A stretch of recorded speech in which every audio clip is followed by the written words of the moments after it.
God is not a man. Therefore, you can't say that a man is somehow more valuable, more tzelem Elokim than a woman. God is not a woman. God is not a Jew. God is not a Gentile. God is not black or white. In fact, the way I put it is, if you really teach that somehow white males are really the superior form, or for that matter, Astarte, a woman, a feminine, God is really feminine, this is avodah zarah, this is idolatry. What you're really saying is there is a preferred image of God. The Greeks said it's Zeus, it's an old man with a long beard on the throne.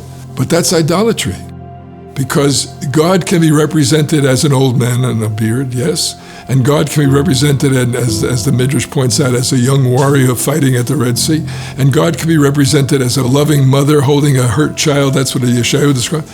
But those are all metaphors. The minute you say literally, this tzelem Elokim is worth more than this tzelem Elokim, you're really saying God is really a male, really white, really Jewish.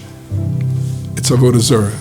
So the commandment to treat people with equality is a fundamental religious attitude where our goal is to restore the Torah, to achieve it, fulfill it, in a world where everybody is tzelem Elokim. That means you have to overcome these biases. Adam was not Jewish. Noach was not Jewish. And God's love is not just for Jewish people.